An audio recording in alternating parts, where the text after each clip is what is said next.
Good afternoon. Welcome to the afternoon experiment. My name is Emanuel Livingston. I'm with you. We'll see. I got somewhere to be, like at 5:30. It's just it don't stop. It don't stop. Just keep having to be places and meet people and handle stuff.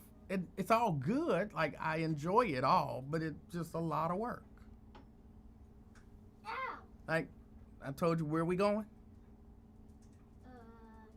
That's right. Got to go to the church. I was about to say Kings Island. We are not going to Kings Island. We were going to Kings Island in a long time, kind of.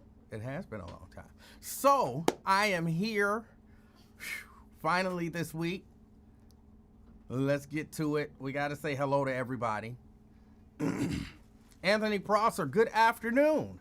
Good afternoon. Anthony's first out the gate. Erica Hummins representing Reading. Good afternoon, Erica. Nick Brown representing beautiful Blue Ash. Good afternoon, Nick. Got Miss Pittsburgh in the house. She says, good afternoon, everyone. Here we go. Here we go. Yes, Miss Pittsburgh, thank you for checking out the show. I appreciate you. And rounding out the top 5, Jacqueline Carter representing E-Town. I'm assuming that's Evanston. I got to put the phone on silent. Good afternoon, and thank you for checking out the show. Dwayne Larkin representing Mount Airy. Good afternoon. Good afternoon. Got Shahira Shine. Good afternoon. Lamont Jones. Good afternoon, Lamont, representing Westwood. Good afternoon. Terry Anderson representing Downtown. Good afternoon. Got Lewis Talbert in the house. Good afternoon, Lewis Talbert. Miss Pittsburgh in the house representing, I already said Miss Pittsburgh. This time she says she's representing Pittsburgh. Jerica Vaughn in the house. Good afternoon. Good afternoon. Andrea Bustle representing Gulf Manor. Good afternoon. Jason Dockery out there in Fairfield. Good afternoon, Jason. Good afternoon. Let me see. Thank you, Jerica. Says we've missed you terribly, and adulting is worrisome. It keeps me busy. It keeps me busy. David Herring. Good afternoon. Good afternoon. Thank you for checking out the show. We got Tria Gaines in the house. Classy as always. Good afternoon. She's representing Avondale. And David says he's representing Butler County. April Chanel, good afternoon. Good afternoon. Thank you for checking out the show. Let's see. Pamela Kinney, representing North Avondale. Good afternoon, Pamela. Let me see. T. Mikey G, representing Covington, Kentucky. Good afternoon. Brenda Early, representing Fairfield. Good afternoon. And that looks like it. That's all the hellos. See how quick they go. See how quick they go. The later I come on, the faster I get through the hellos. James Benta says, welcome back from the break. Thank you. Thank you. Sierra Brooks, good afternoon. Representing the hair salon. Okay. CK, good afternoon. Okay. Alonzo Clark, good afternoon. Samuel Campbell Jr., representing East Walnut Hills, good afternoon. Now, y'all know it's a lot of stuff going on. Not really. I mean, it is, but I want to talk about it, but I can't really talk about it the way that I want to talk about it because the little baby is over here. Yeah, the little baby's over here. So we can't really talk about that P. Diddy trial the way I want to talk about that P. Diddy trial. But I did hear somebody use the term freak shaming. Freak shaming. I think I was watching TMZ. I think it was TMZ. And they were talking about when The Punisher was on the stand. Yes, one of the participants was referred to as the Punisher, and they brought the Punisher on the stand, and the Punisher testified about stuff. And they were like, what's the purpose of this? At this point, we're just freak shaming. And I'm like, but the stuff he was doing, this is not just about him being a freak. This is about him potentially committing crimes. I'm like, okay, but we already get it. The Punisher was there and he did this and he did that. But still, they gotta testify as to what happened. You gotta lay the case out. You gotta lay the whole case out. But yeah, it's some crazy stuff going on. What are they using the rubber duckies for? What? What are they using the rubber duckies for? Apparently when they raided his house, he had a stash of stuff. And amongst his stuff, he had rubber duckies, like his freak off stuff. In the freak off stuff, he had rubber ducks. Like, you know, what they use for, you know, to put in the bathtub with little kids.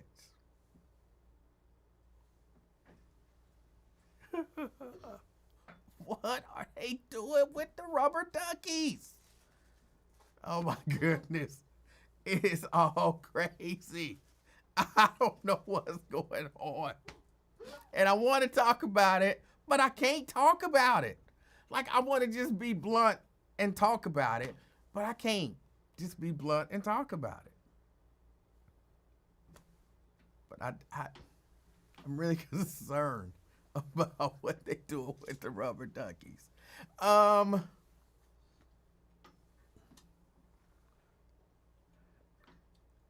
You got the wrong Pop-Tarts. Those are mine, not yours. They're the good ones. They are the good ones. But I can't talk about it. But I want to talk about it so bad. I want to talk about it so bad. Talk about what? The rubber duckies? Yes, the rubber duckies. Hold on. But there is another thing that I wanted to discuss. Hold on. Where is... No, not that.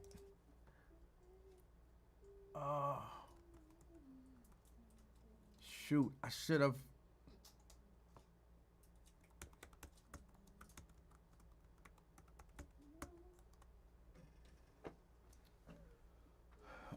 No. Maryland's first black governor blocks reparations bill. Maryland's first black governor blocks reparations bill. Did y'all see that?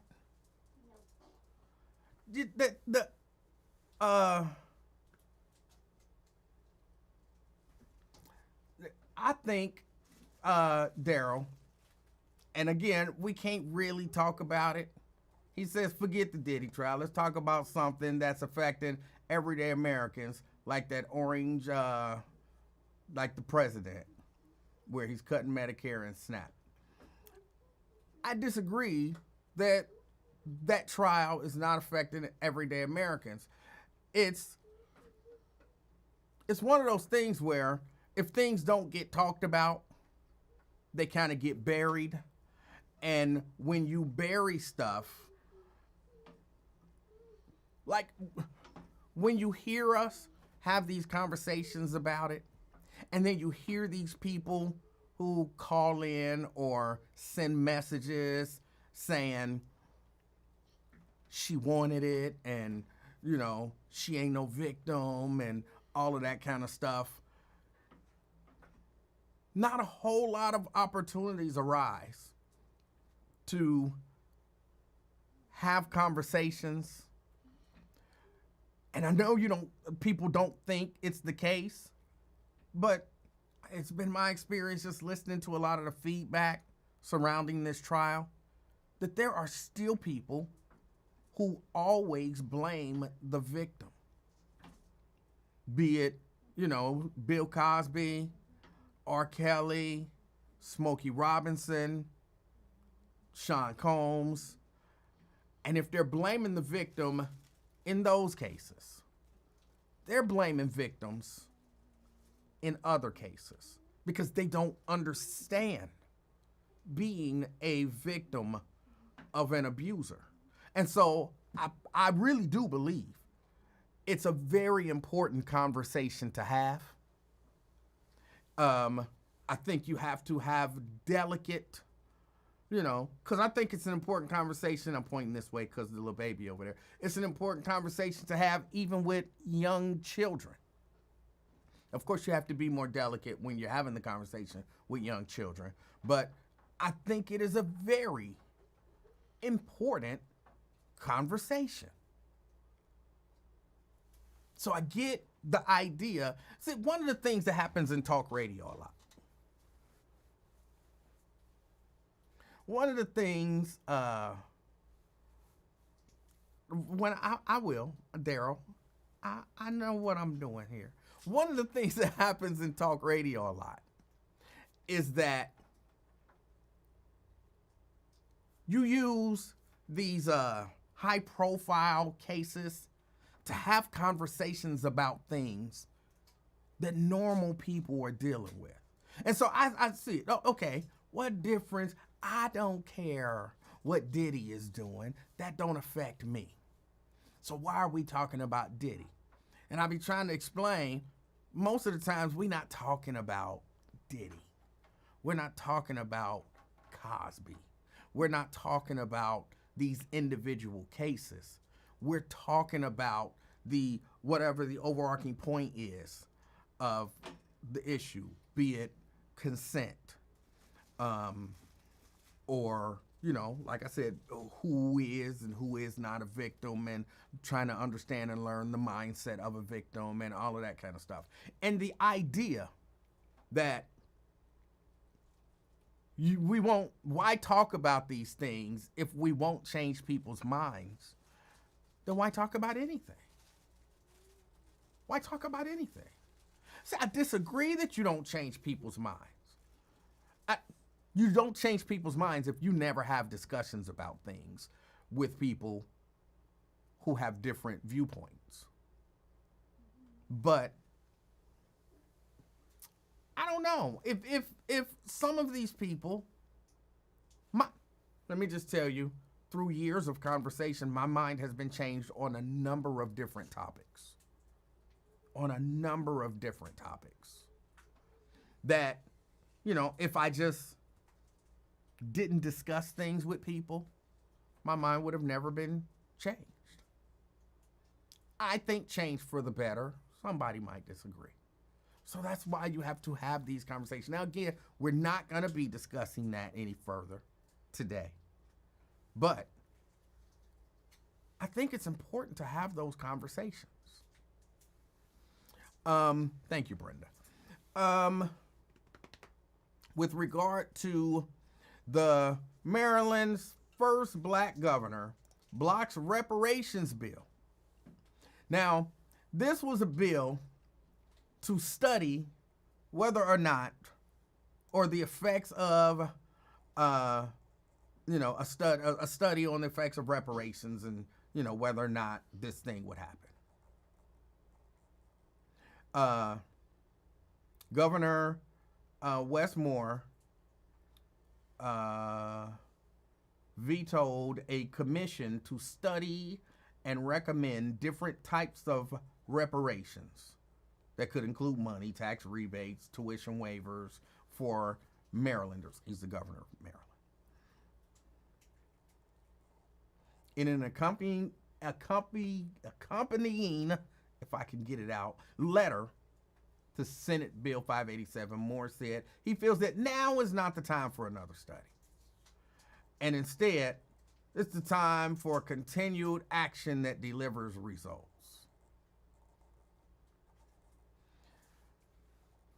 I don't understand. Look, people may or may not like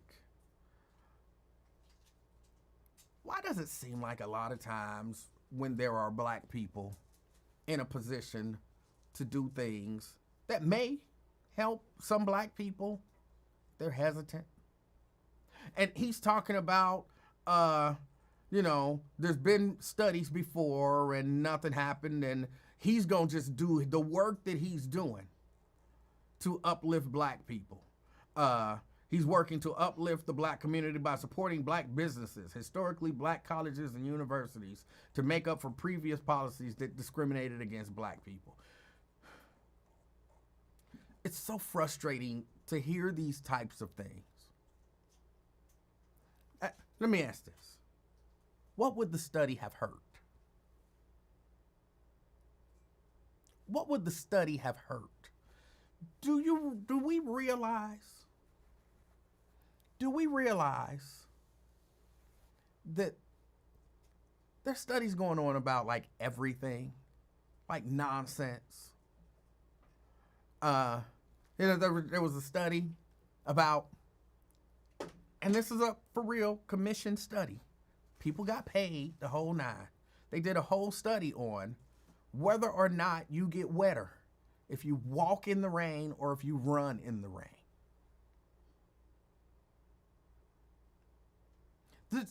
All over the world, and definitely all over the country, people are studying just nonsense. People study nonsense. Even if you say nothing's going to come out of it, what does it hurt? But again, to me, this is not necessarily an issue of this particular governor's view on a study about reparations. I feel like this is a conversation more about when we elect people, he's a Democrat too, by the way. When we elect people who are supposed to be there to work in our best interests, why is it, I'm focusing on black people. Why is it hard for black people to stand up and say, or be that positive voice for black people and to champion all things black?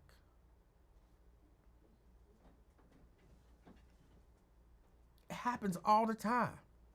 Well, I didn't just get elected by black people. I got to do what's best for everybody. And that's true. Maybe this is why. Well, first, it's because I won't run. But one of the reasons that I would never run for office is because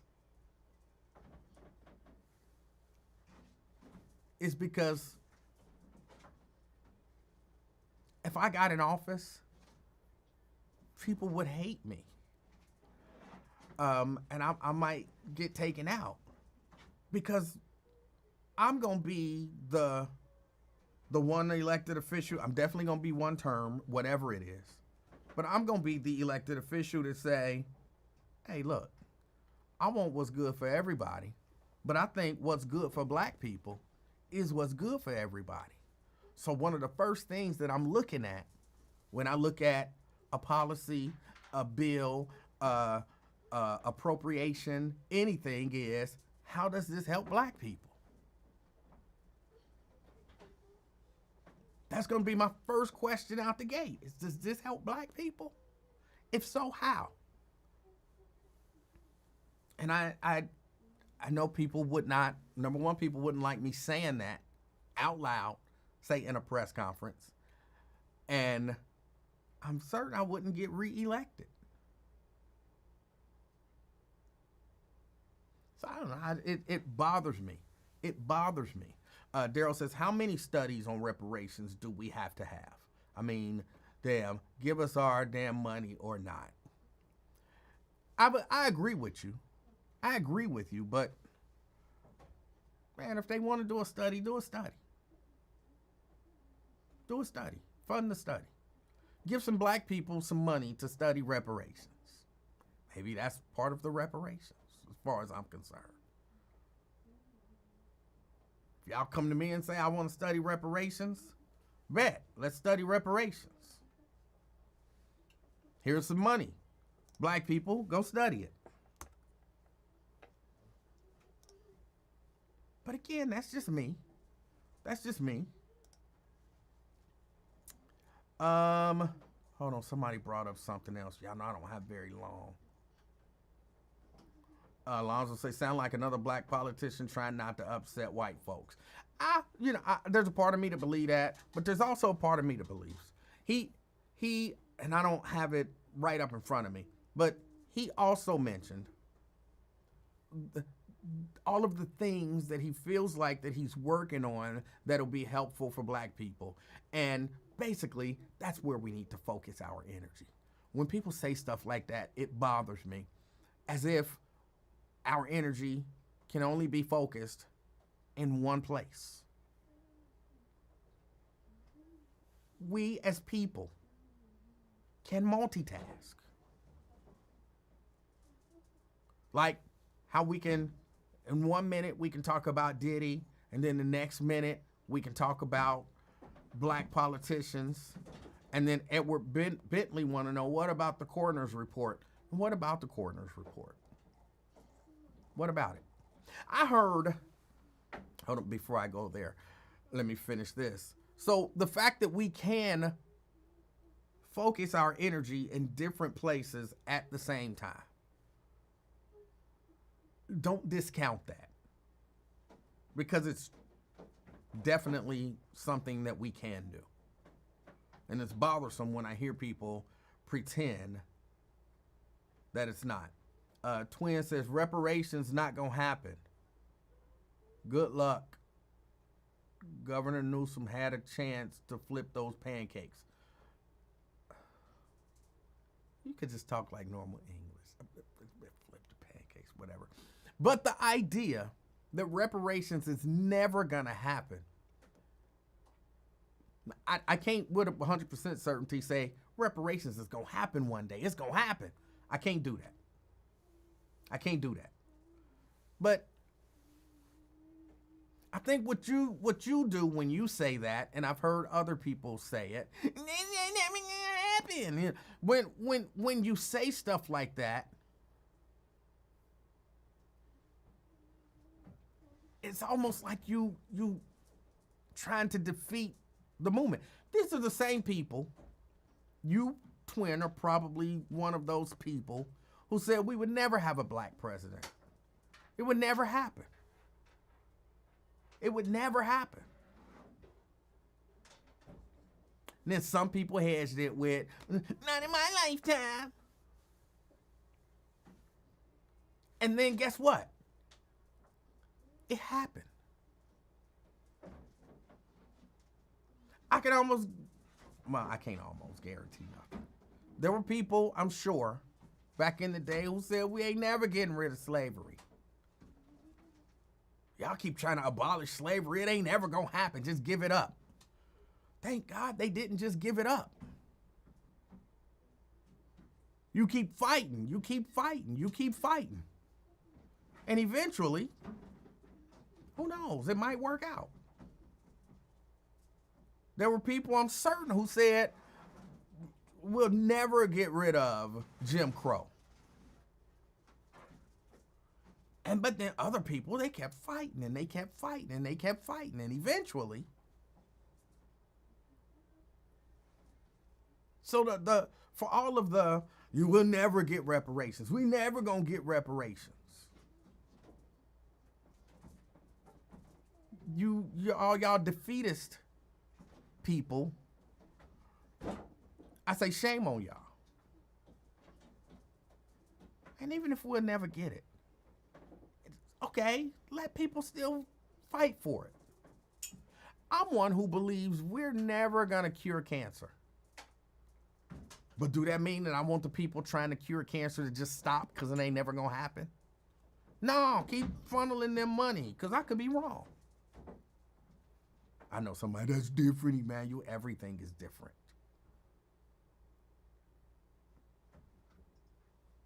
But the idea of it ain't never gonna happen, so why keep fighting for it, or why keep trying to make it happen, just stop, is horrible to me.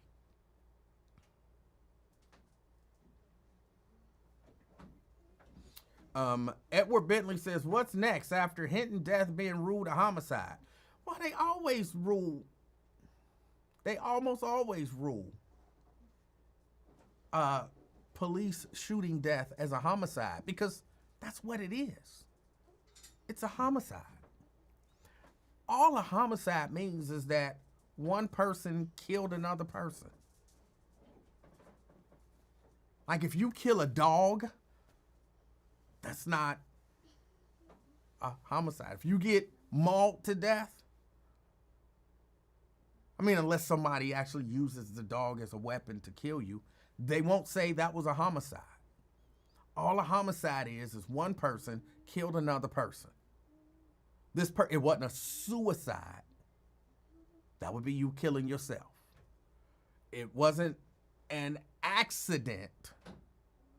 Like, maybe you fell off a bridge and whatever, and you died. So there was no other person involved. It was one person killing another person. Homicide doesn't mean murder. It doesn't mean you're wrong. If you break into my house and I catch you doing something horrible to a family member of mine and I kill you defending them, that's a homicide. Now, more than likely, the police will say, that's justifiable. He had every right to defend his home. But the coroner is still going to rule that a homicide. So don't read really anything into the coroner ruling it a homicide. Don't read anything into that. Homicide is one person killed another person. That's all that means. They looked at it and they said, a police officer shot this dude and he died. That police officer is a person. The dude that died is a person. It's a homicide. That's all that means. That's it. Now, I heard Michael Wright on the radio on 700. I think he was talking to Bill Cunningham. And I'm not sure that he believes the coroner's conclusion. And of course, they're getting, they may have gotten an independent coroner's, an independent autopsy, if I can get the words out and say it right. But he was relatively aggressive in the sense that I believe he said something along the lines of, when we release our report, I don't want to overstate what he said, but something along the lines of, when we release our report, then you guys will all see that why we are not necessarily going with the Hamilton County Coroner's report. So I think that they are of the mindset that maybe something else went on.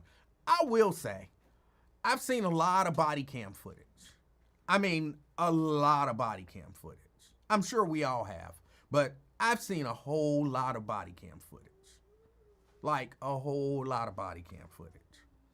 I have never in my life seen body cam footage that blurry. That it looked, to me, it looked intentionally overly blurry. I do a little bit of editing, messing around with video, just a little bit. I'm no master editor, but I mess around with video and editing a little bit. And I mess with a lot of different programs. Well, not a lot, really just 3. DaVinci Resolve, Adobe Premiere, and Final Cut Pro. And when I tell you there are effects in there that you can use to do stuff,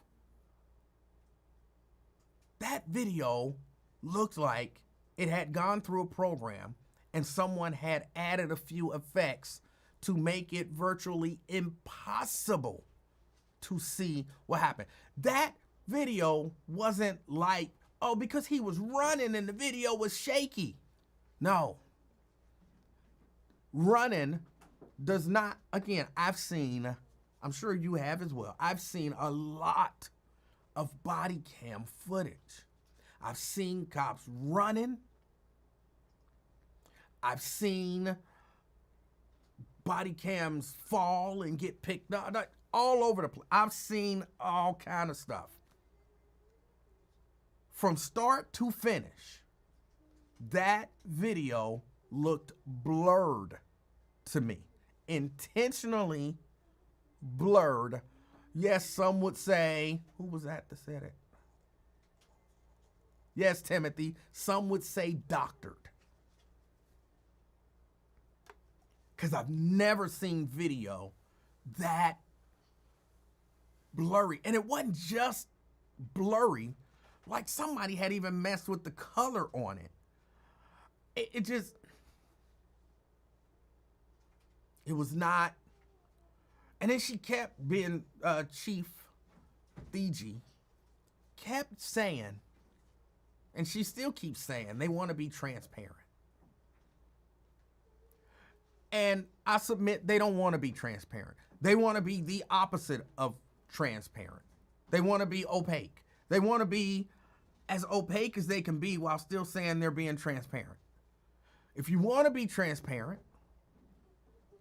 it'd be simple to just tell us who was the officer. Now I know the names have leaked and all of that kind of stuff, but why not just come out and say, one of our undercover officers, so-and-so.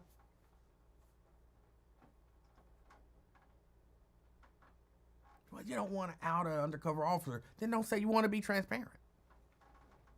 Transparent is, I'm giving you all the information. That's transparent. You see what I see. That's transparent.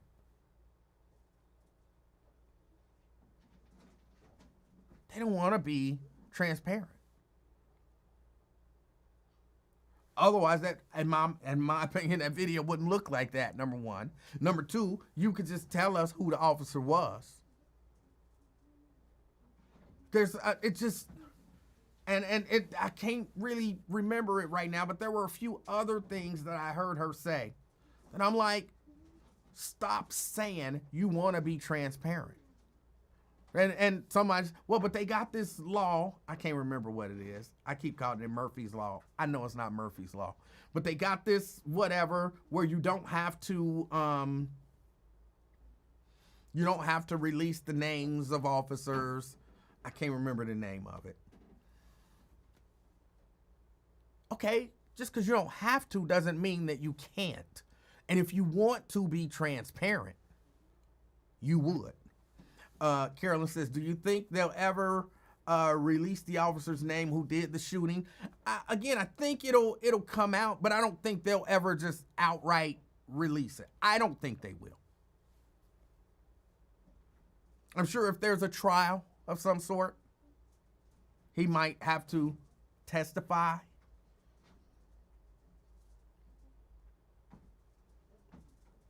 Marcy's Law. It's not Murphy's Law.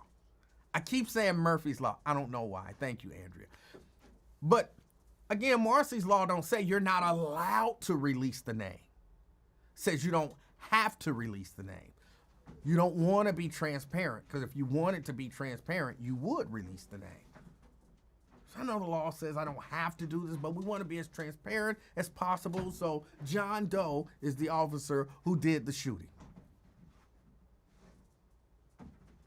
And I have heard that as well, Nat, that the officer whose name has been leaked, assuming that that is the officer, doesn't necessarily have a good record. What are you doing over there, little baby? Spinning. Yes. Can you spin a little quieter? It's hard. Well, work at it. Work at it. Work on the quiet part. Hopefully he's indicted. He will not be indicted. He will not be. I'm right now, I do not believe that he'll be indicted. Again, here's why I don't believe he'll be indicted, because they investigate themselves. They investigate themselves. I believe that if Rodney Hinton Jr. was investigated by the Hinton family, he probably would not have been indicted either. And I keep saying this, I will always say this. I don't believe that the police should be able to investigate the police.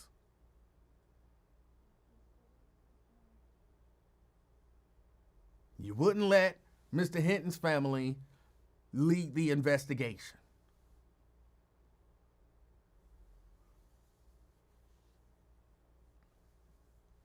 Because, there's a really good chance. Now, maybe, you know what I'm saying? Maybe, I heard his father talking, and his father might indict him, based on some of the stuff that I heard him saying. He sounds like a fair-minded guy.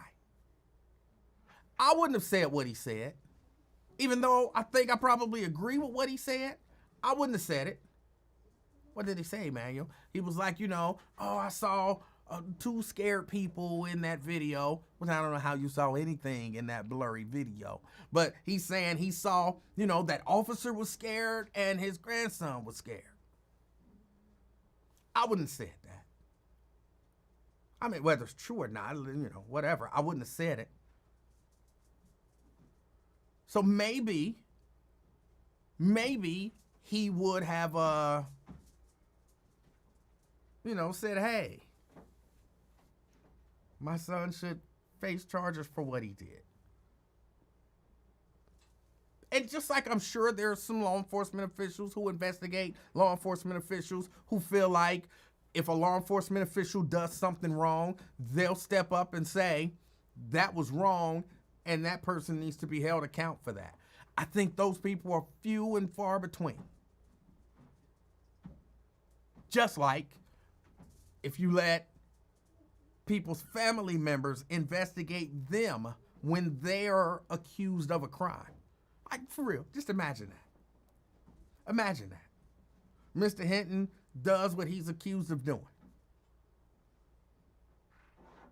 And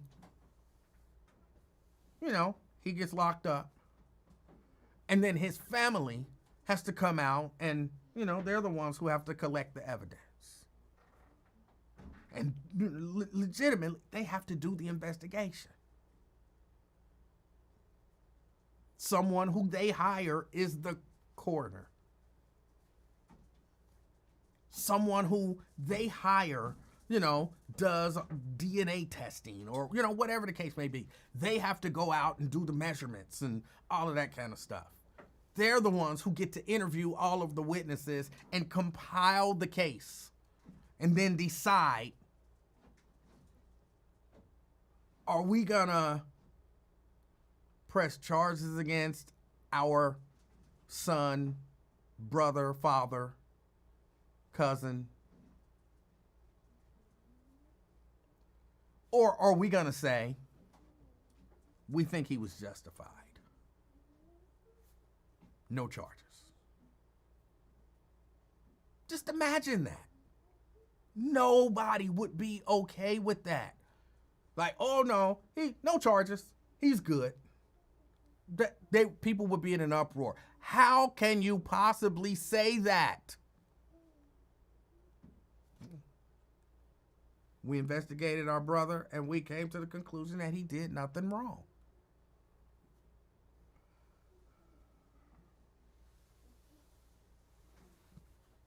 I do not like police investigating police. Wait, man, you got the Citizens Review Panel. I'm not against the Citizens Review Board Panel Association. I don't remember exactly what it is. I'm not against them. I do know this. I was told, because y'all know I want to be on the Citizens Review Board. I've made it known to people that I want to be on the Citizens Review Board.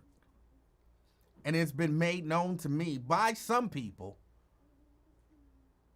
You ain't never getting on that Citizens Review Board. I remember Cecil Thomas once told me this, and I think he said it on the air, but I'm not 100% certain. I said, I would love to be on the Citizens Review Board. I feel like I could look at things objectively, and if a cop is wrong, I would say that cop is wrong, and if a cop is right, I would say that cop is right, or, whatever the case may be. I said, I think I could do that, fair and partial. Cecil Thomas said to me, I don't remember his exact wording, but something along the lines of, he was a public official at that time, I would never allow that to happen because you lean anti-cop. Citizens Complaint Authority. Thank you, Vernon.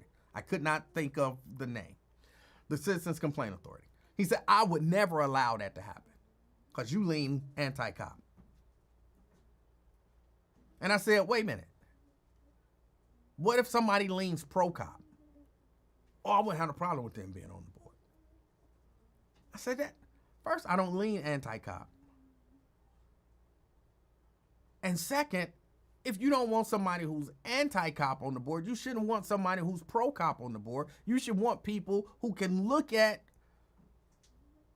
the case and the facts and review the evidence and say, this is what the evidence says, in my opinion.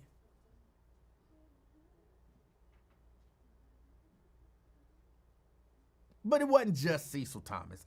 For real, shoot. Daryl says, damn, he actually said that. Yes, he did. He did. He actually said that. But it wasn't just him. It wasn't just him. And I'm trying to remember which, because you know what, the mayor has to appoint you or something like that. And one of the mayors, who I can't remember who it was. I don't remember which mayor it was. It might have been Lucan. It might have been Cranley. One of the mayors also told me, yeah, no, I would never even consider putting you. I've heard some of the things that you've said when you thought the cops were wrong. And what did you hear me say? You said that the cops were wrong. If I think they're wrong, how is it wrong to say that I think they're wrong? So you're not appointing anybody to the board who's ever thought that a cop was wrong?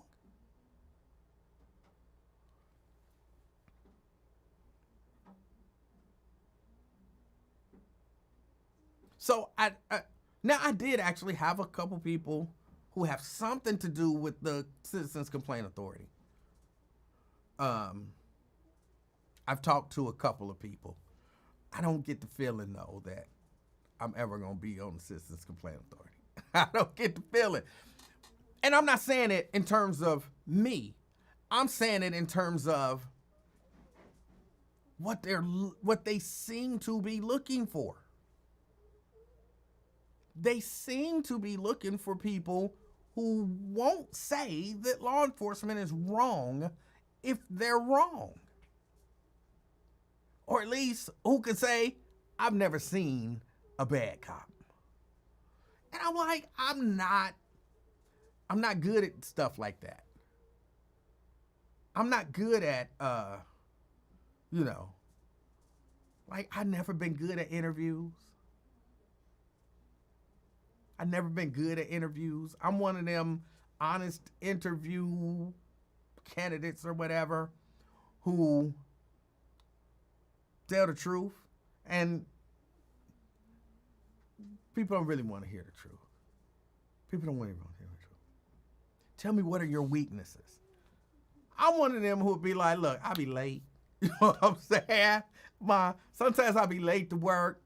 Or sometimes I've been late to work, and I really work to be on time. Did you just say you'd be late? You asked for a weakness. I'm telling you what my weakness is. No, you're supposed to say like a strength, but like I care too much. You know what I'm saying? People still buy that stuff. People still buy that. Tell me what your weakness is. I care too much about the job, and I throw too much of myself into the job, and I'm too passionate. I ain't never been one of them dudes. I'm one of them. I be late sometimes, man. When I get there, I go hard. When I get there, I go hard. I'm creative. I'm a hard worker. You know what I'm saying? To some degree, I'm a perfectionist. I don't stop till the job is done, but I might be 2 minutes late, you know? I might be 2 minutes late. I know. I'm not one of them people who I can do that. I tend to take my work home with me. You know, I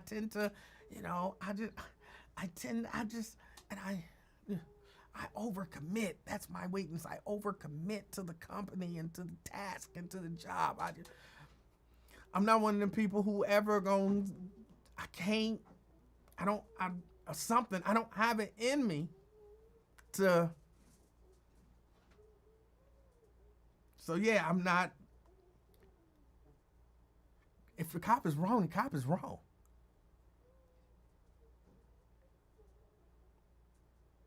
And that keeps people like me off of review boards and stuff.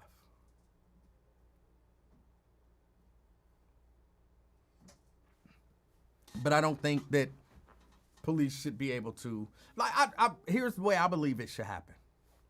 Maybe. Because I'm just thinking of this just on the fly.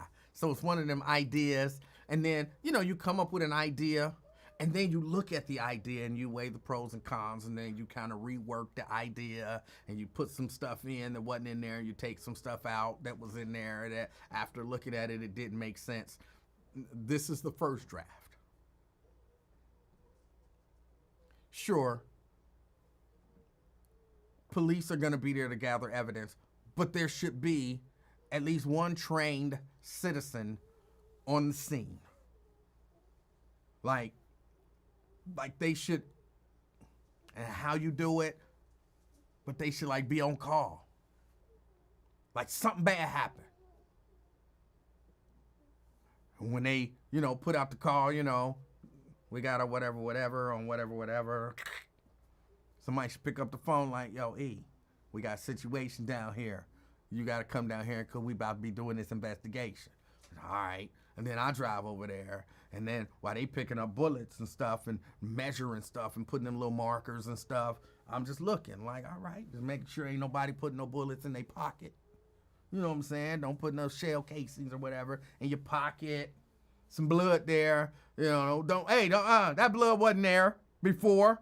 Where did that blood come from? That blood was not there before. Y'all messing around on this investigation. Y'all trying to set it up. No, that's wrong. That blood wasn't there. You know what I'm saying? There should be some citizen there to oversee the initial investigation, gather all the evidence, trained, a person who's trained, and there should be, in terms of turn over the investigation to a citizen's complaint authority. If we suspect that law enforcement may or may not have done something wrong, cops, y'all gather evidence. Now, the citizen's complaint authority does the investigation. Cops, y'all don't get to decide if this was a good shoot. Y'all don't get to make that decision. When they do the press conference, when the chief come out, I should be able to come out with the chief. And then the chief be like, looking at the video, and I'll be like, yeah, but that video was unnecessarily hazy and blurry. I never saw the original video. So we don't really know what's going on the video. But go ahead, chief, my bad. Well, based on what I was told, he pointed something at but I didn't hear nobody tell her that. I mean, they got their little story together, but when I was there and they was gathering evidence, I didn't see no evidence of nobody who pointed nothing at nobody, and they said it, but that don't necessarily make it so. But go ahead, Chief. My bad. Go ahead.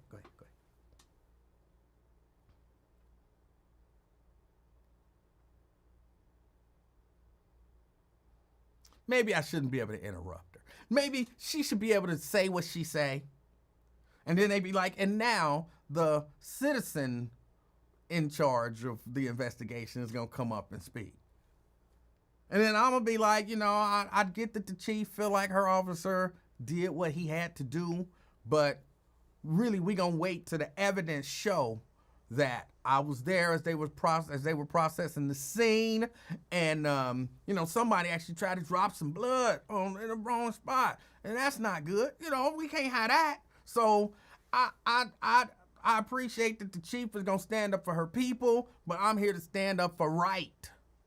And we don't know. So as we investigate, we're gonna look at everything. We're gonna interview police and witnesses and all that kind of stuff. We're gonna get it all together. And then we'll let you know. We're going to be transparent. Mike Johnson was the shooter. Him. Yeah, Mike. Here's a picture of Mike. And Mike been accused of whooping ass for a while. You know what I'm saying? Mike got complaints on him. Mike whooped Keisha's ass 2 years ago. So we're going to look at it. We're going to see what's really going on. And then we do the investigation. So then we go to the prosecutor and we say, this is what we found out. These are the charges that we think should be presented. Here is all the evidence. And then we hold another press conference. Yeah, now we talk to the prosecutor. We can't tell the prosecutor what to do, but we recommended charges because it looked like Mike Johnson did some bad stuff. Remember, he whooped Keisha's ass long time? We think he did the same thing here. Miss Prosecutor, come on up. That's the way I think it should go down.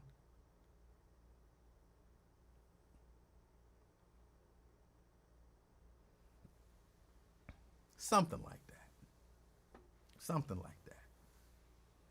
I shouldn't be interrupting the chief.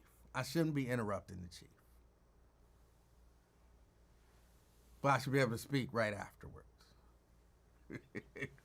First say that would be my first and last press conference. I would just tell the facts as we know. So no, I don't believe police should investigate police. I saw, who was it that said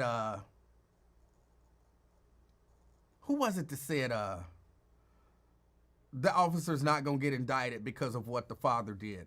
No, I don't think the officer was going to get indicted anyway, because I truly do believe that they doctored that video to the point that you couldn't see anything.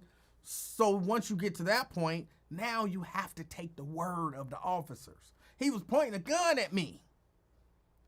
We don't see that on the video. Well, you can't see nothing on the video because it's blurry. I was running and that made it blurry. So since you can't see nothing, you got to take my word for it. That kind of defeats the purpose of the video.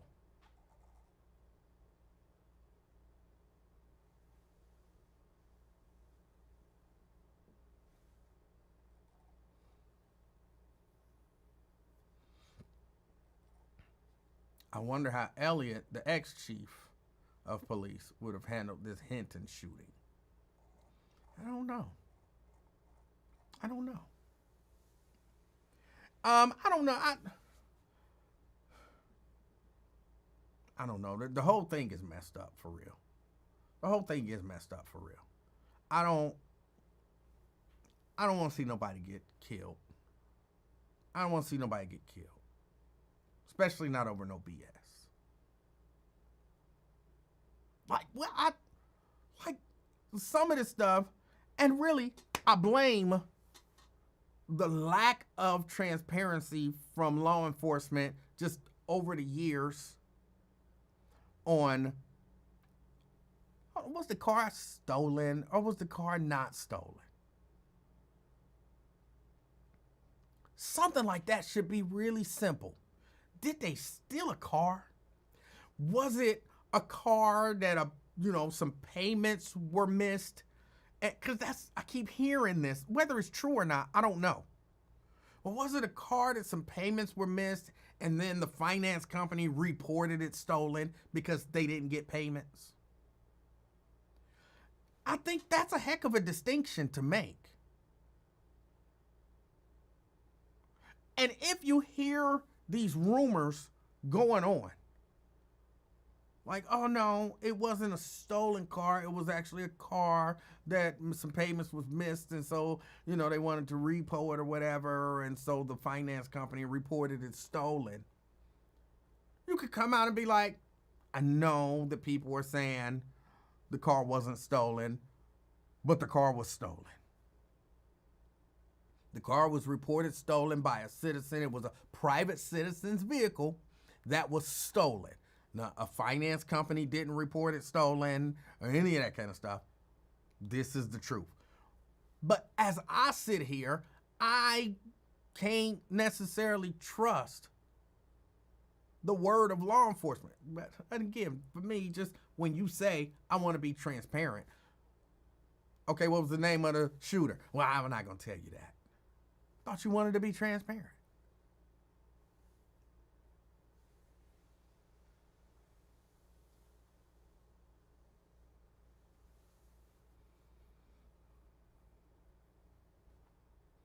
You don't want to be transparent. You just want to tell us what you want to tell us. I don't know these details. And the kind of the shame of it is, I should know these details. Why should you know these details? Because they said they want to be transparent.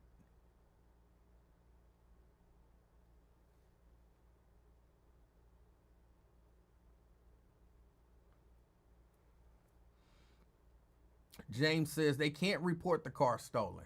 Says who? Anybody can do whatever they want to do. They may have violated some policy or law to do it, but they can definitely do it.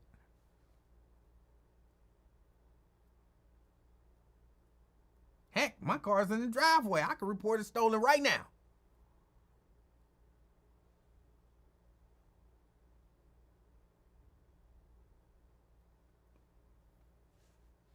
Daryl says, I read a post from someone who knew the guys. They said the boys fell asleep in the car because one of the teens got into an argument with someone who lived in that apartment, and they wouldn't let him in, so they slept in the car, and someone called the cops on the young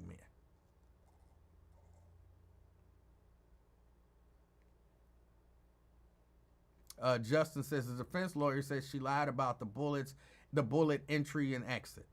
Yeah, that's when I heard him on 700, I didn't get a chance to hear the whole thing, which is why I can't necessarily go into what he said.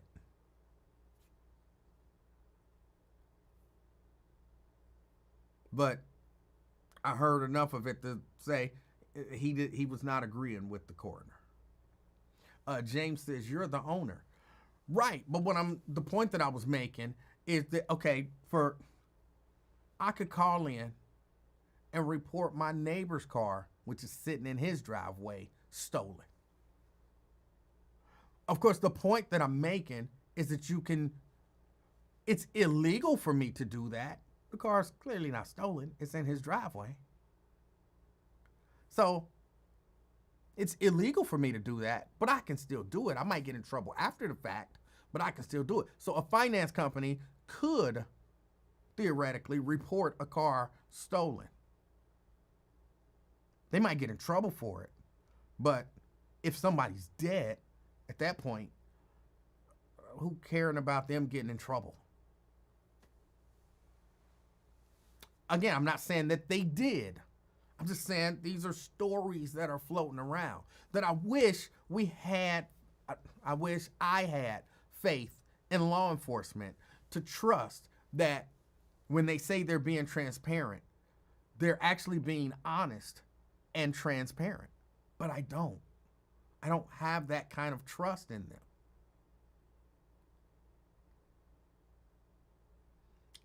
Look, I get it. Some people hear what the police say And that is what it is.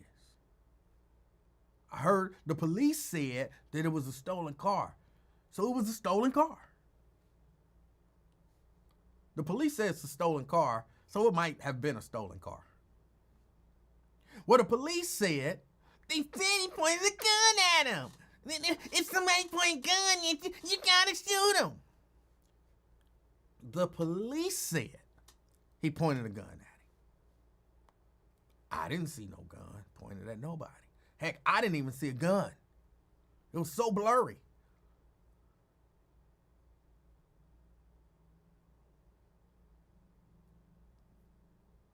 But the police said it, so it's true.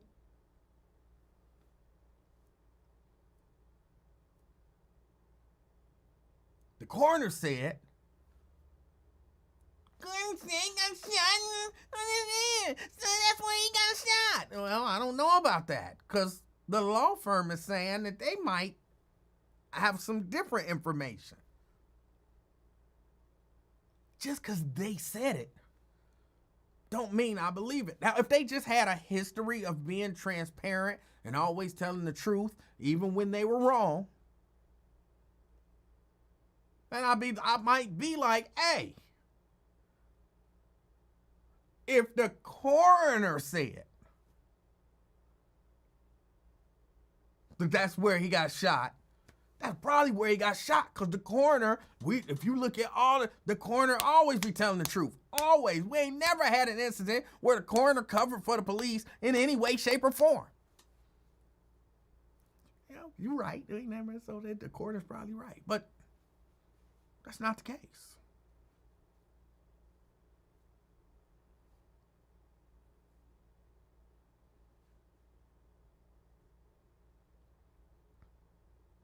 And again, because I like to be clear, because people be, you anti-cop. I'm not anti-cop. I am anti-bad cop, but I'm not anti-cop. The cop might have saw what he believed to be a gun.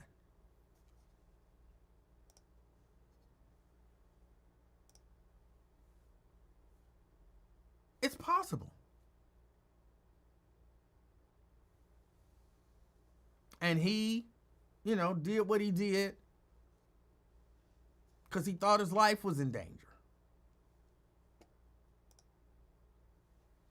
That's all 100% possible. I just can't take their word for it.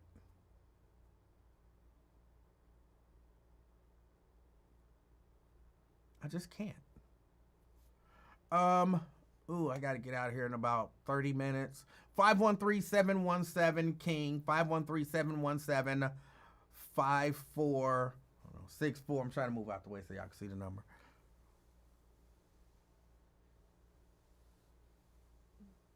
The lines are now open. I was watching yesterday, and I had to go back and watch. Hopefully later on today I'll get an opportunity. I had to go and watch the entire, I'm going to call it press conference, the sit down with the South African president and Trump. I'll talk about that in a second. CK. Hey, how you doing, Mr. Livingston? CK, I'm doing good. How are you? Hey, man, it's a good show, man. I'm glad you read my when I said Sylvester Stallone has improved as an actor and not Ice-T has not. I'm glad you read that. Hey, they should have to check in. Hello? Yes. Yeah, I said I'm glad you right. But look, did you watch the Diddy trial this morning? No. You didn't either. You didn't watch it this morning either. What happened? But I don't know. No, I haven't seen the update, but there's no cameras in the trial, so I know for a fact you didn't watch it. No, I'm talking about the update you're talking about. Oh, okay. Man, I solved the whole case, bro. I solved the whole case. I got it now. All right. This is what happened, homie. All right. Okay. She had to make a move before he destroyed her and got rid of her. She was a vicious threat. He couldn't kill her so quick because Kim was murdered, and then he had to wait. So he waited so long that in fear of her life, she went through with the civil lawsuit and get him out the way. See, her life was in serious danger, Mr. Livingston, because you got to think, anybody that's a threat to Diddy, he gets rid of. You see what I mean? Kim, threat to Diddy. Pac, threat to Diddy. Cassie, that's the last one. He tried to get rid of Al B. Sure. Now, Al B. Sure has testimony. This is an eyewitness testimony, sir. He's speaking on Kim Porter's behalf because she's not here no more. And he said he talked to her shortly before her death. Listen. So, okay. Now, hold on. Let me just say this. Say this. The little baby went upstairs, so the little baby is not in the room. Otherwise, I would have stopped this conversation. But, yeah, she's not in the room. And let me say, we were still keeping it professional anyway. We didn't say anything that she could decipher. You are. We kept it PG. You did. But let me say this. I don't know that you've solved anything because she's not on trial. And he's not on trial like for beating her. He's not on trial. He's on the charges. The beating plays into it. Which again, the defense, their defense is an interesting defense. Like, okay, yeah, he beat her. Like, so as relationships go, sometimes people get beat and people blow cars up. It is what it is. That's an interesting defense in terms of the case. But I think only a few people, I was about to say only a few people, I think people are getting confused. This is not a rape trial. Like, people are acting like this is a rape trial. Like, did he rape her? Did he not rape her? There are elements that the prosecution has to prove. So why she sued him and did she get away and all of that kind of stuff, I'm sure it's a factor in it. But you I solved it. Like, no, you didn't solve it. Now, Livingston, there's one element you can't run from, and it's going to hit you like egg yolk in the face. I don't know that I'm trying to run from anything. Yeah, you're going to try to run because you have an agenda. And the agenda is to tear down the black man that has created themselves in wealth and health. That's my agenda? I've seen you do it time and time again. Okay. With innocent victims. Okay. Kobe, your thing is, if you admit it, you did it. Livingston, his theme is, if you admit it, you did it. That's, for the most part, that's a pretty good thing to go on. But what Livingston doesn't realize, that is his mind and his only. He can't put his insecurities on other people. All right, come on, hit me with this thing. Hit me with this thing that's gonna make me run. Oh yes. Okay, after being beaten and sodomized, peed on, and then you find your love of your life, your husband. You get with him. You say you take vows, and then you go right back to the monster after you're married. Let me hear your excuse. You cheated on your husband with your abuser. What would I be excusing? Right. This shows evidence of flimflammery. Okay. Let's assume, just for the sake of this conversation, and hopefully a little bit of brevity, let's assume you right, 100%. It proves. Okay. It proves what? Okay, I'm the pimp, she's my wife, and you, the billionaire, is destroyed, and I have all your money. I won. Hold on, you have to understand pimping, hold sir. On, wait. You were saying that it proves something. What did, in your mind, what do you think that piece of whatever proved? This proves that Okay, everybody are willing participants. So what happened when they found out, when she got jealous about Hold on, wait. with Miami? Hold on, before you go any further, she, Okay. being Miss Ventura, is Okay. I'm gonna say victim number one. She's not the only one who's a victim, alleged victim in this case. So even if you prove she wanted everything, like she never said no, she wanted to get beat all those times. You know what I'm saying? She wanted to get drugged through the hotel, all that kind of stuff. Prove she asked for all of it. That still doesn't prove that he's not guilty of what he's accused of, because she's just one of the victims. Yes, you prove by one that all of them are lying. What if one lie, all of them could be lying. That's how you prove. No, that is 100%, and I'm not a lawyer. That is 100% not a legally sound theory. You're proving flimflammery. No, you're not. Let me ask you this. All right, I'm accused of being a serial killer. Right? We got 5 bodies. Right? Right. They say I killed all 5 of them. You think that if you prove that I didn't kill one of them, that proves that I didn't kill the other 4? No, it doesn't. But it could prove It could prove an agenda of trying to set you up. So that could prove like, oh, well, if they set him up on this, they set him up on all of them. No, you see what I mean? It wouldn't prove that. It might suggest that is the case, but then they could prove that I killed number 2, number 3, number 4, and number 5. So you think because proving that I didn't do number 1 does not get me off? Okay, I'll give you that.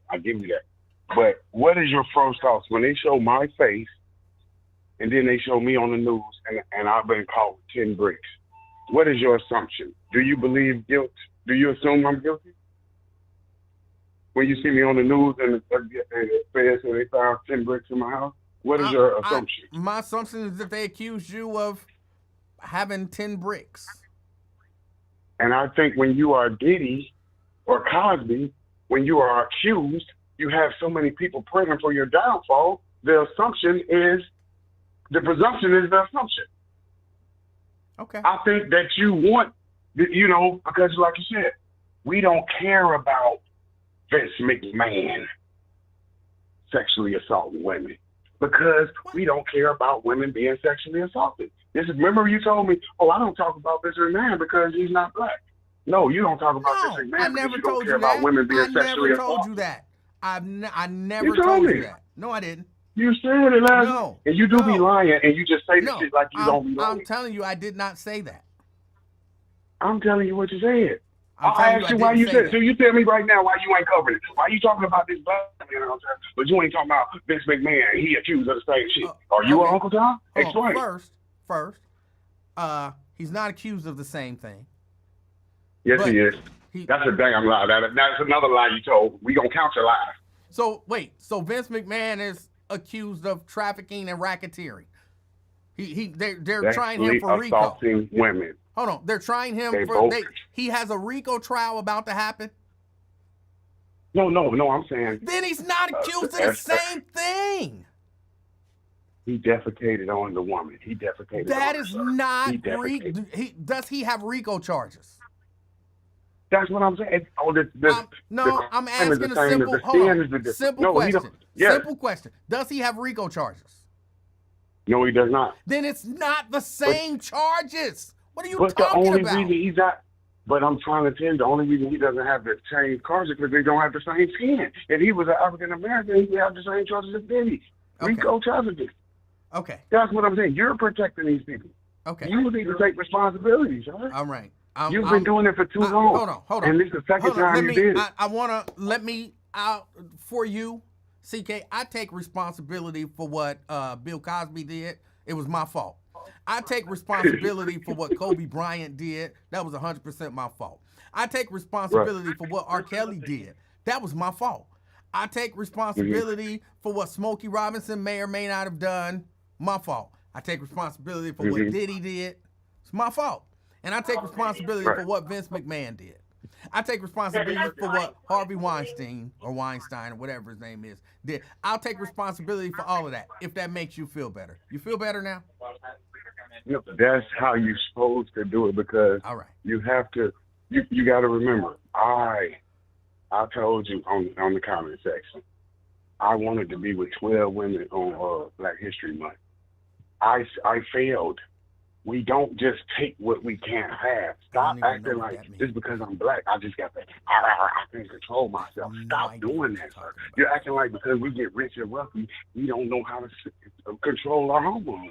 And this is you putting this in the media. I don't even know what the conversation is now. You just said all those people, Kobe Bryant. So you're saying that they get rich and wealthy and they can't control themselves. They just have to take it. I'm responsible for it. That's what I just said. Responsible for what if they're innocent, sir? I'm responsible for whatever.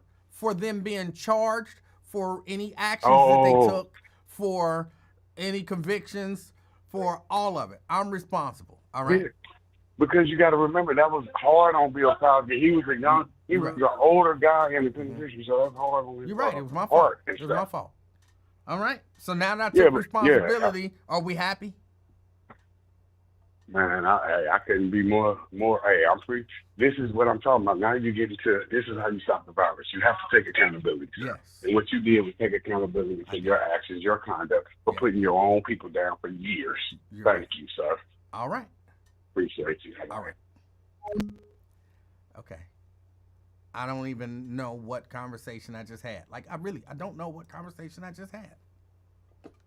Like, the last portion, I don't know what happened. But I wanted to just kind of get him off the phone. Just because.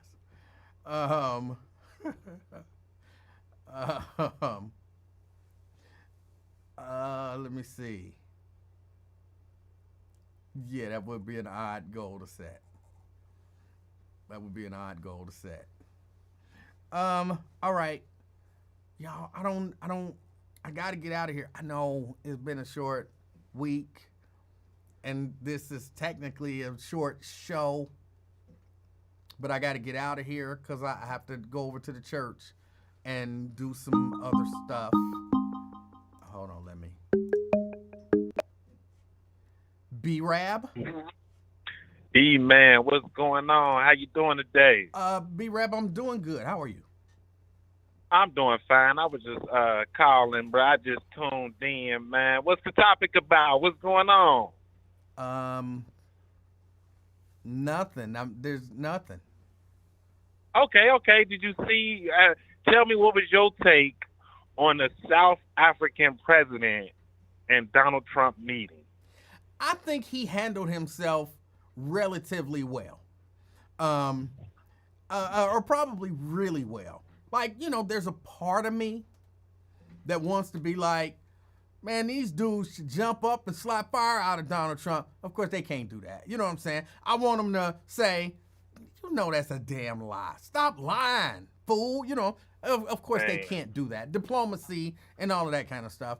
I thought he handled himself, given his situation, very well. And I think he really kind of threw Trump off. And I think he did a good job. Yeah, I think he did a masterful breakdown because Trump is a child, man. That guy is an infant baby, man. His reactions was infantile. The way he tried to explain to him about his country, he asked a question to Trump about the crosses, and Trump was like, "Yes, there's all them killing all them white farmers. You see that?" And he asked Trump, he was like, "Where is that at, Trump?" Trump just shook his head and stuck his lip out. Like, man, Trump is, man, I can't, man. He is he's probably the worst president in my lifetime ever. Like, That's just horrible, man. I agree. So yeah, I agree. I agree with everything you just said, man. That was crazy. And then on top of that, we have our fractions in our country that has free speech. So can you imagine a South African president playing a group of KKK members, right, telling Trump this is a representation of your whole country, like how Trump tried to do to him. Like it's stupid, man. This administration is so frustrating, man. I swear, and it haven't even been a year yet. No, Crazy. it hasn't been a year yet. And I didn't get into that bill that passed the House, which will change a little bit in the Senate. But yeah, they're cutting taxes, which is the weirdest thing. Like, we gonna cut taxes, spend more, and cut Medicare and SNAP and, other things. It's this weirdness going on. And somebody said, and I of course, I haven't read the bill, but I was listening, I believe, to Sharpton on the way to pick up the little baby. And they said that there's a piece in that bill that says that the courts can't find him in contempt if he disobeys the courts. And what? Yeah, so there was a so-called expert on with Sharpton, and she was trying to explain it and what she was saying. And again, go and look into it for yourself. But apparently there's something in the bill that says that if you get money from the federal government, in particular the courts, people who get money from the federal government are not allowed to find Donald Trump in contempt if he does not obey their orders or injunctions or something like that. And that they've put this into this bill to hopefully be signed into law, which of course would then be challenged as unconstitutional. But with the Supreme Court, we don't know. He really is trying to create a situation where he's a king. Like, if the courts if you are creating a law that says, and again, this is what was said. A caller called in and said it, and then Al Sharpton was asking about it to his guest, who, I don't remember who she was exactly, but she said, yes, that is something that is hidden in this bill. They want us caught up on Medicaid and Medicare and no tax on tips and no tax on overtime and all of that other stuff. But this is something that they've slipped in here that they want everybody to be aware of. Yeah. Wow. He's really, it's really a soft fascist dictatorship going on in America right now. And the low IQ people who like Donald Trump doesn't see it because they're so stupid to really see what's going on, and they're being played. And it's shameful that a lot of people is kowtowing to it. Even CNN is barely calling him out on his bull crap. So what can the Senate and the Congress do to rile this situation in, or do you think they want it like that? Well, I mean, as it stands right now, the Republicans have the majority, so it seems like the overwhelming majority of them want it like that. So what would have to happen is people would have to get out and vote in these midterm elections, and I don't know if we can turn it around, because again, I don't know how much the Democrats are willing to fight this. It's a horrible situation that when they were running for office and people like me kept saying, this is very important because this guy wants to come in and he wants to dismantle our democracy, and everybody was saying, not everybody, but a lot of people were saying, oh, that's hypothetical, and oh, you're exaggerating, and oh, you don't know if this is gonna happen, and you don't know about that. He not even taking his time with it, and some of the stuff he's being quite blatant with. Yeah, no, I agree, and I don't understand, like, how could people, like I just said, man, look at what he's doing and agree with even 10% of what he's doing. I honestly can't agree with anything he's doing at this moment, running the country, to, raising our taxes up, to really cutting out the middle class. And he's going to just make the half, literally, he wants to make the have and have-nots just and spit in the people's face who put him in office. And it's really crazy. And B-Rap, one of the things that they're trying to do is they're do a really good job of distracting people. Look, as far as I'm concerned, Joe Biden ain't in office no more. If people knew that there was some level of diminishment with him, yeah, they should have told us. But that's the past. Yeah, they're bringing this stuff up now because, again, I listen to conservative talk, and believe it or not, the today on conservative talk radio, I only heard one person who kind of calls himself riding the fence. Only one person brought up this bill. Everybody else that I heard on conservative talk radio all day, all they talked about was, the cover up with Biden. And I'm like, y'all ain't talking about this big, beautiful bill. Y'all not talking about what happened, in the White House with the president of South Africa. All y'all got to talk about right now is the cover up with Joe Biden.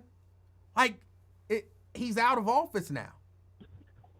I'm not even saying don't talk about it, but I heard no conversation about this bill, and really none about what's in the bill. So yeah, just I want people to pay attention and don't let them distract you with talk about Biden got cancer, but they knew it a long time ago, and they knew that he wasn't there cognitively, and they hid it from us and all that kind of stuff. Don't let them distract you. Please pay attention to what Donald Trump is doing right now. You know what? And it worked. Project 2025 is really in effect. It's really like we have to do something about it and get this guy out of office, to the point to where in 2 years, man, I'm going to call into your radio station, and in 2 years, if he's still in office and we are talking about Trump the way we are talking about Trump, they might cut your news feed. They might just cut you straight off. Anybody who has any type of disagreement with Donald Trump on public radio waves will get cut off. And it's going to probably come to that point. Like, and it's scary, man. It really is, man. Really I can't even lie. I'm not trying to fearmonger anybody, but I don't like it. I don't like it. Man, I got one more thing to pick your brain on, man. All right. What do you think about people saying black fatigue? I don't look. People haven't been using that term, maybe, but they've been saying the same thing for ever. Do you think that us as a community hold our own people accountable for the bad that they do in the community, or do you think we protect the criminals and the bad guys in our community? Do you think we condone that type of behavior? Well, now when you say we, I will say there are some people who do, and there are some people who don't, just like in every community. I don't think that we're any worse than any other community I agree. In terms of, sure, there's going to be some people who make excuses for bad behavior. Sure, there are going to be some people that, all of that stuff. I don't accept that we, as a whole, do that. So I guess that would be the answer to your question. And I looked at the FBI statistics, and when it comes to every other crime, white people are leading in that crime. So it just amazes me to how they think that we're like, well, you're only 13% of the population, but commit 60% of the crime. No, that's just idiotic. Right? That's just idiotic. Okay, and before I go, E-Man, and now it's time for the wrestling report. Now, can't you see that last week, Stone Cold Steve Austin and John Cena turned around and he got kicked in the snozzles. It'll like Brenda say something like, if somebody got kicked in the balls, he'll say snozzles or sausages. John Cena got kicked in the sausages. Now, I'm just playing, E-Man. Hey, E-Man, I appreciate it, man. Shout out to you, Brent. And everybody, y'all have a great day. I appreciate it, E-Man. B-Rap, I appreciate you. Thanks, man. All right. That was B-Rap. Yeah, I got to get out of here. I appreciate y'all hanging out with me. Got to run over here to this church. You got your shoes on, so we good. Got to run over here to this church and, got to work for God. Are we doing church? No. I have to do some work at the church.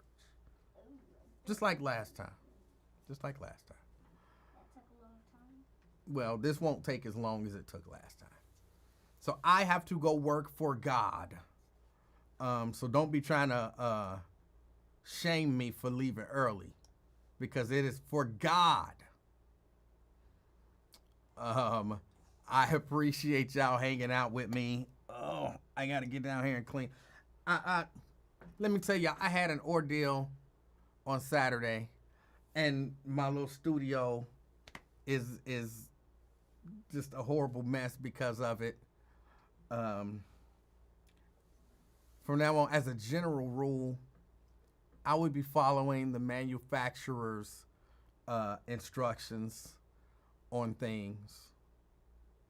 And hopefully I don't spend, I think I spent, what time did I come down here? 7 hours down here basically fixing my printer to do a print job that should have taken me, in all honesty, to print out what I needed to print out would have taken maybe 2 minutes tops. It took me 7 hours to get the printer back in working order because I did not follow the directions. Follow the manufacturer's directions if you can, okay? And I still got ink on my fingers and everything. Yeah, Jason, on this one, I was hard-headed. Not really. Hold on, I gotta get out of here. I wasn't really hard-headed. When I rearranged everything, I did something that I needed to do. I just didn't follow through. If I would have just followed through and finished up the job with the printer back when I did my rearrangement, 3 minutes. But I ain't got nobody to blame but myself. I ain't got nobody to blame but myself and the little baby. So, yes, I blame you, little baby. Yeah, what did I do? It don't matter. You did something. And my printer wasn't working right. No, I did not. Don't do it again. I didn't do nothing. Twin says, so you didn't take a shower. Of course I took a shower. No, you didn't. But that don't mean that you don't still have ink on it. It's ink. That don't even make sense. Why don't you ask Twin to go to church with you? I'm not going to church for church's sake. I'm going to church because I have to do some technical work at the church. Basically, I have to swap out a mixing console. It's not that big of a deal, but it needs to be done, and thus I need to go do it. And that's that. I appreciate y'all hanging out with me. I do intend on being here tomorrow.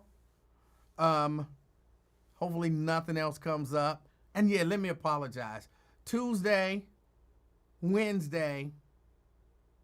Yeah, I missed Tuesday and Wednesday because today is Thursday. Wednesday, I had an unexpected. I had every intention on being here yesterday. I even put up there, I knew I was going to be late because I got unexpectedly called to a meeting. So I knew I was going to be late. I just didn't know the meeting would run so long and then I wouldn't get home until really late. So I apologize for that. And on Tuesday, I don't really have an excuse for Tuesday. Some stuff came up, but that's not important. It just didn't happen.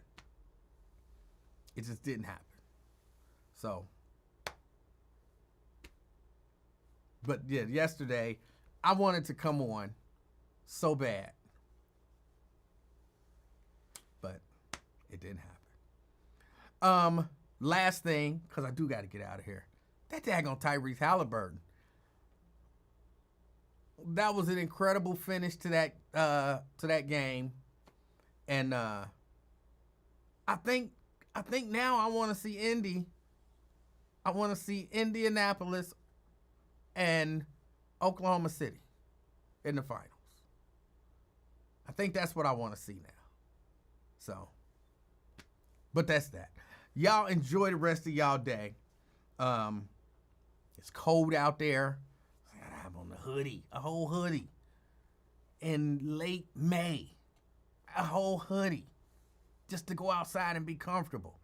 I don't know what in the world is going on, but you try your best to stay warm or comfortable, whatever that looked like to you.